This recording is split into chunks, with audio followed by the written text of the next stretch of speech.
안녕하세요, 여러분. 지식의 빛깔 채널에 오신 것을 환영합니다. 오늘은 여러분과 함께 역사 속 한 장면을 탐험해 보려 해요. 상상해 보세요. 한 번의 작은 불꽃이 도시 전체를 잿더미로 만들어 버린다면? 한 개의 양초나 부주의한 불씨가 수천 명의 삶을 바꾸고 수백 년 된 건축물을 파괴하며 한 나라의 역사를 재구성한다면 어떨까요? 한 번의 양초가 도시를 삼킬 수 있을까? 불길이 바람을 타고 퍼지며 모든 것을 집어삼킨다면 그 피해는 얼마나 클까? 이런 질문들로 시작해보죠. 오늘 지식의 빛깔에서 다룰 주제는 바로 1666년 런던 대화재입니다. 이 사건은 단순한 화재가 아니라 영국 역사에서 전환점이 된 재난이었어요. 제가 이 이야기를 생생하게 들려드릴 테니 편안히 앉아서 따라오세요. 그리고 이 영상이 도움이 되셨다면 지식의 빛깔 채널 구독 부탁드려요. 좋아요 누르고 댓글로 여러분의 생각을 공유해주세요. 자, 이제 그때로 돌아가보죠. 17세기 중반의 런던은 어떤 도시였을까요? 상상해보세요. 템스강이 흐르는 이 도시는 유럽에서 가장 번화한 곳 중 하나였어요. 인구는 약 35만 명에 달했는데 이는 당시 유럽 도시 중에서도 꽤 큰 규모였죠. 하지만 이 도시는 중세 시대부터 내려온 나무로 지은 집들이 빽빽하게 들어차 있었어요. 거리는 좁고 집들은 서로 붙어 있어서 불이 나면 쉽게 번질 수 있는 구조였습니다. 게다가 1665년에는 대역병, 즉 흑사병이 런던을 강타했어요. 수만 명이 목숨을 잃었고 도시 전체가 공포에 휩싸였죠. 사람들은 병을 피해 도망쳤고 경제는 마비되었어요. 그런데 이 재난이 끝나기도 전에 또 다른 재앙이 찾아왔습니다. 바로 1666년 9월 2일 일요일 새벽에 시작된 그 화재예요. 이야기는 호딩레인이라는 좁은 골목에서 시작돼요. 그곳에 토마스 파리너, 타머스 페리너라는 빵집 주인이 살았어요. 그는 왕실에도 빵을 납품하는 유명한 제빵사였죠. 그날 밤 파리너는 평소처럼 오븐에 불을 피워 빵을 구웠어요. 하지만 불을 제대로 끄지 않고 잠자리에 들었어요. 새벽 1시쯤 오븐에서 남은 불씨가 주변의 나무와 건초에 옮겨 붙었어요. 불길은 순식간에 집 전체로 번졌고 파리너 가족은 다행히 지붕을 통해 탈출했지만 그 불은 이미 통제 불능 상태가 되었어요. 바람이 세게 불고 여름 내내 비가 적어 도시가 메마른 상태였기 때문에 불은 빠르게 퍼졌어요. 이웃집으로, 그리고 또 다른 집으로. 사람들은 처음에 이 불을 가볍게 여겼어요. 그냥 작은 화재겠지, 곧 꺼지겠어. 하지만 그건 착각이었어요. 새벽 2시쯤 불은 푸딩레인 주변을 휩쓸기 시작했어요. 당시 런던에는 소방대라는 개념이 제대로 없었어요. 사람들은 양동이로 물을 퍼나르거나 집을 무너뜨려 불길을 막는 화재 차단, 파이어 브레이크 방법을 썼죠. 하지만 이 방법은 효과가 미미했어요.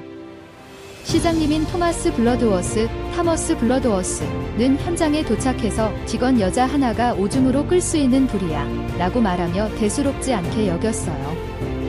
그의 이 결정은 치명적이었죠. 만약 일찍부터 대규모로 집을 무너뜨렸다면 불은 그 자리에서 멈췄을지도 몰라요. 하지만 그는 그렇게 하지 않았고 불은 동쪽으로, 서쪽으로, 북쪽으로 퍼져나갔어요. 9월 3일 월요일 아침이 밝았어요. 불은 이제 템스 강변의 창고까지 도달했어요. 그 창고들에는 기름, 술, 석탄, 로프 같은 인화성 물질이 가득했어요. 불길이 이 물질들을 만나자 폭발처럼 번졌어요. 사람들은 공포에 질려 짐을 챙겨 도망쳤어요. 템스강에는 배들이 가득 찼고 사람들은 강으로 뛰어들어 목숨을 건졌어요. 유명한 일기 작가 세뮤엘 피프스는 이 광경을 자신의 일기에 자세히 기록했어요. 그는 하늘은 불타는 구름으로 뒤덮였고 거리는 불길과 연기로 가득 찼다고 썼어요. 펩스는 왕인 찰스 2세에게 이 소식을 전했고 왕은 군대를 동원해 소방 작업을 지시했어요. 하지만 이미 늦었어요. 불은 세인트 폴 대성당, ST 오폴즈 커시드어 쪽으로 다가오고 있었어요. 세인트 폴 대성당은 런던의 상징이었어요. 중세 시대에 지어진 이 거대한 석조 건물은 도시의 중심에 서 있었죠. 사람들은 이 성당이 불에 타지 않을 거라 믿었어요. 왜냐하면 돌로 지어졌으니까요. 하지만 현실은 달랐어요. 성당 지붕은 납으로 덮여 있었고 불길이 뜨거워지자 납이 녹아내리며 불타기 시작했어요. 9월 4일 화요일 밤 성당은 무너지기 시작했어요. 사람들은 멀리서 그 광경을 보며 절망했어요.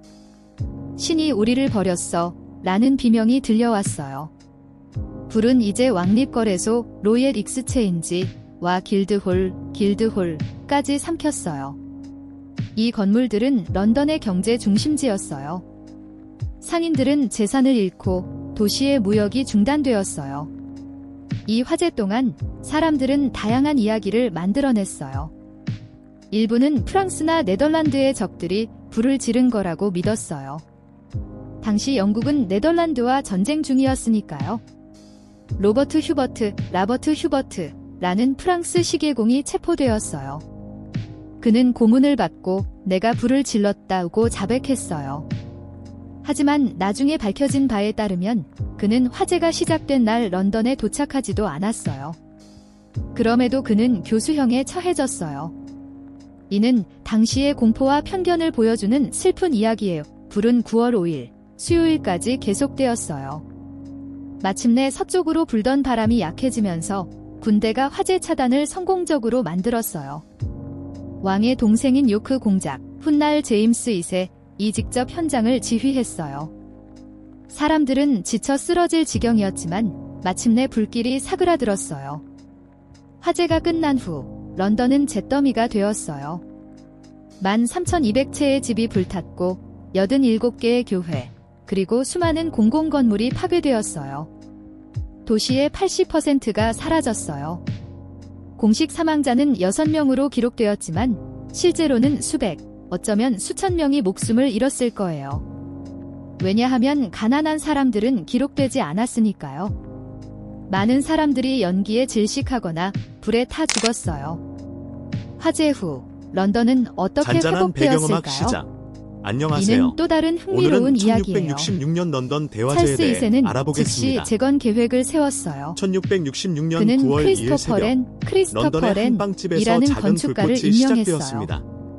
렌은 당시 세인트 폴 런던 대성당을 건물들은 새로 나무 구조에 설계했어요. 밀집되어 있었고 오늘날의 건조한 세인트 날씨와 폴은 강한 바로 바람 그의 덕분에 불은 작품이에요. 삽시간에 도시 돈 전체로 모양의 지붕과 퍼져나갔습니다. 웅장한 디자인으로 유명하죠. 소방 시스템이 또한 미비했던 탓에 화재를 불길은 기념하는 나흘 동안 기념비 통제되지 않았고 마니어먼트가 런던은 세워졌어요. 거대한 불바다가 되었습니다. 이 기념비는 202피트 이 높이로 대화제로 화재가 시작된 푸딩 13,200채 레인에서 이상의 그만큼 주택과 떨어진 수많은 곳에 교회가 있어요. 파괴되었으며 사람들은 유서 깊은 이 기념비에 세인트 폴 올라 대성당마저 런던을 내려다볼 잿더미가 수 되었습니다. 있어요.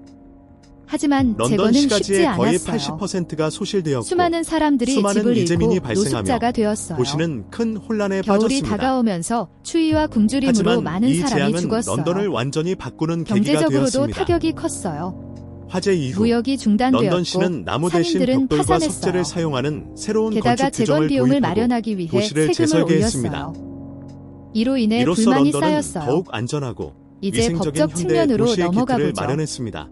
화재 후 런던 수많은 소송이 대화제는 파괴와 제기되었어요. 재건을 상징하며 누가 불을 폐허 질렀는지, 속에서 더 나은 누가 미래를 책임이 건설한 있는지, 역사의 교훈으로 재산권은 남아 어떻게 있습니다. 될지. 찰스 배경음악 2세는 마무리. 특별법원인 화재법원 타이어 코어트를 설립했어요. 이 법원은 재건을 빠르게 하기 위해 만들어졌어요.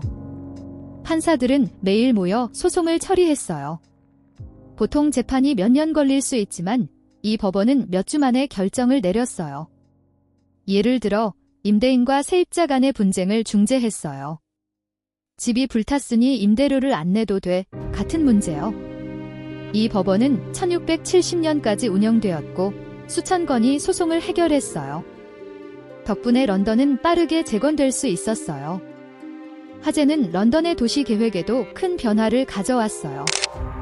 이전에는 나무집이 많았지만 이후에는 벽돌과 돌로 지은 건물이 표준이 되었어요. 거리는 넓어졌고 소방 규정이 강화되었어요. 예를 들어 각 집에 소화기를 두도록 했어요.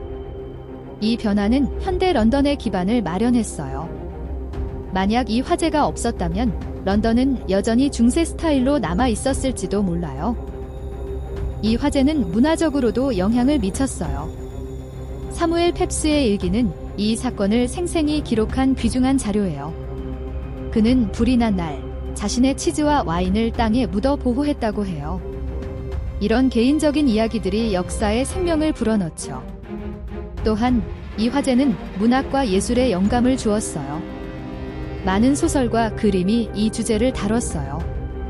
지금까지 1666년 런던 대화재에 대해 자세히 이야기했어요.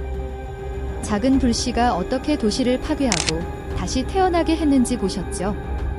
이 사건은 우리에게 교훈을 줘요. 재난은 언제든 올 수 있지만 회복력과 지혜로 극복할 수 있다는 거예요. 지식의 빛깔 채널에서 이런 역사 이야기를 더 들려드릴게요. 여러분, 이 영상이 재미있으셨다면 구독해주세요. 좋아요 버튼 누르고 댓글로 런던 대화재에 대해 더 알고 싶은 점 글 적어주세요. 벨 알림도 설정하시면 새로운 영상을 바로 받아보실 수 있어요. 다음 영상에서 만나요. 감사합니다. 영상을 끝까지 시청해주셔서 감사합니다. 마음에 드셨다면 채널 구독과 영상 좋아요를 눌러주세요.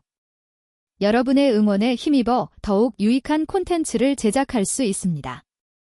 다음 영상에서는 역사의 깊이를 탐구하는 시간을 갖겠습니다. 그때까지 건강하세요.